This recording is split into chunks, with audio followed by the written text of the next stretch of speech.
Right, so it's Dan on the Mike James Rock Show, and I'm joined. Well, I'm going to get this man to introduce himself. Okay. Hey, I'm Devin Townsend, and I'm here with this guy that I just met, whose name is Dan, but Dan Butt.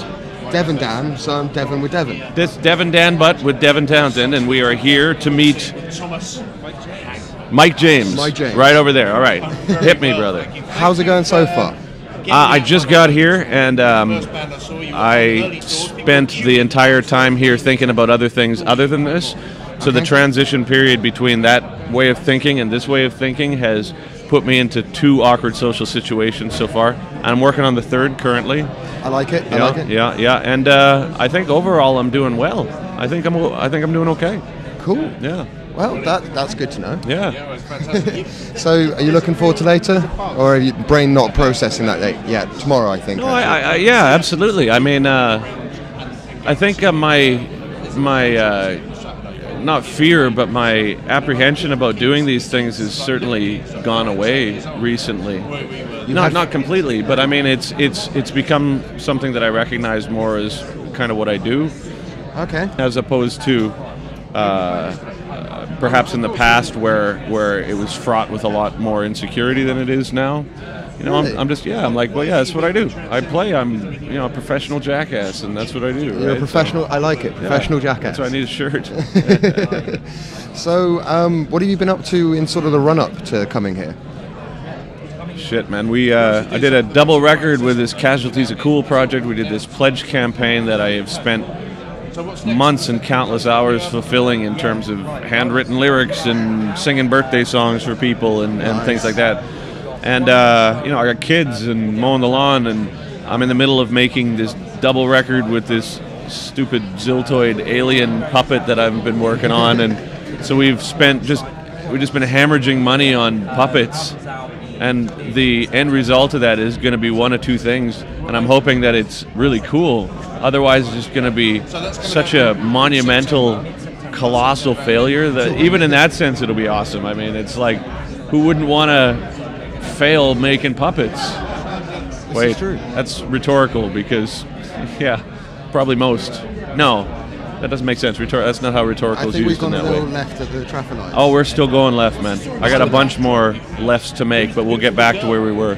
Hopefully so. Hopefully so. 3 more. I mean, you've kind of touched on it with the puppets and the randomness. Where do you get all your inspirations from, or is it just sort of what comes out, comes out?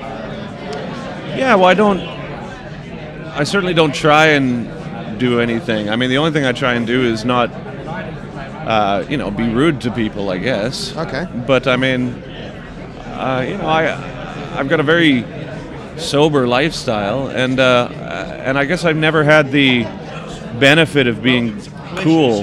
So it's certainly, I don't feel like I've got much to lose. Like, I think a lot of your fans would disagree with you, though. I think they think you're pretty cool. Well, that's nice. I mean, I appreciate it, but I mean, I think if you feel like you have to fit into a certain thing, then there's parameters that are imposed by all those things that it's like, well, you don't ramble or you can't make puppets. And to be honest, I don't want to be part of a scene that I can't do my thing in. This is true. Yeah. This is true. And I mean, shit, dude. It's like there's tons of other musicians out there, and it's like, if you want cool, hip, heavy metal shenanigans, there's plethora of bands that are looking for your support, right? Yeah. For me, I want to be creatively free to do whatever it is that I feel like doing.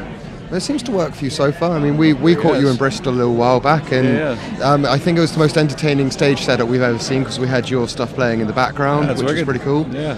Well, I get bored really easily, so I think a lot of what I do live is less random than it appears, as much as just an evolution of an idea that the genesis of it would have been, relatively straightforward. Okay. But then after a while, you're just like bored, and then it just morphs, and then before you know it, you've got something that entertains me, and maybe to somebody who's a new initiate into the program, into the weird, might think that it's a little weird. But I think, honestly, I have to discern in my own world whether or not, I care whether or not people think I'm anything other than what I am, and I don't think I do, to be honest. You don't think you do? No. I think that's positive. I think that's good. Absolutely. Yeah, it's healthy.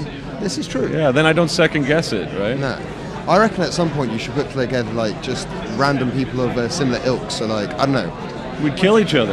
Yeah, but still, it'd be awesome to see you like sort of perform like Wes Borland when he's in his full makeup, because you know, that would be like two random members together. Well, I think there's also this this sense that that the randomness in which I feel I demonstrate by not second guessing it. Yeah.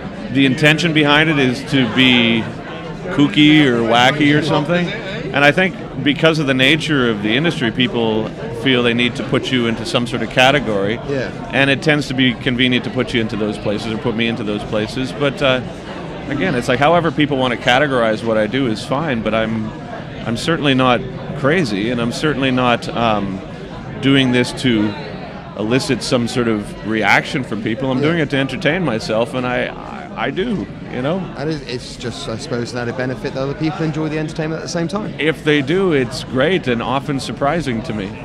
Well, we've got a little bit of jealousy from some of our friends in the scene where we are, that we're actually coming up to here to meet you. So it's almost like the opposite for people that are fans of you. They think, you know, you're like really cool, like I said before. Yeah. And we got a little bit of jealousy, which is pretty random. Yeah, well, I mean, I think it's... you know, the more my profile raises in terms of what I do, the more I have to, I guess, be aware of the fact that every decision you make carries the ramifications of the people who are emotionally invested in it in whichever way. And I mean, again, that becomes difficult because at the end of it, you end up second guessing it again. You're like, well, this is what I feel like doing. I feel like reacting to my environment in this way. But now that I know that there's people that have a perception of you without ever having met you, you know, then you end up perhaps thinking about it more than you did, you know, before your profile was at that point. And I guess, you know, I just spend a great deal of my time trying to just not think about it, or at least take it with a grain of salt, right? But tell them I said hi. We will do. Sure. We will do. Yeah. We're asking everybody the same sort of completely random, not music-related question this year, and it's: would you rather hiccup for a year or sneeze for a year? Hiccup. Hiccup. I think that's the quickest answer we've had. Yeah. So, is there any reason behind it, or? Well, I mean, I'm easily irritated by everything, and I think that sneezing is a lot more of a dramatic reaction. Yeah. And I could probably function. And plus, I don't like being. Well, I mean, contrary to what it appears, I don't like being conspicuous, and I think that hiccups are something you could contain a lot more than a random explosion every 3 minutes, right? That would be quite entertaining. Yeah, well, for others. Yeah, I couldn't work, you know. Well, do you reckon you could still sing with hiccups? Because this is the thing, most singers tend to go with sneezing. For some reason, they think that's going to be easier. I dislike singing so much that perhaps it would give me a valid excuse to not, and just get a bunch of other people in my world to sing for me. I like this idea. So this is where, do you want to like put an advert out now? Sort of any singers willing to come sing for you, you know? Ladies and gentlemen, if I get hiccups for a year straight, please come sing for me. I think this has probably been one of the most fun interviews I've ever done, so thank you very much for taking a couple of minutes. I mean, your bar needs to rise then, brother, because... Everybody's too serious, man. Everybody's too serious. Yeah, it's so weird, dude. I gotta tell you, it's like maybe it's just the click or whatever. I don't know, but I mean, you know, you gotta take it with a grain of salt, right? This is true. It's all pretty silly.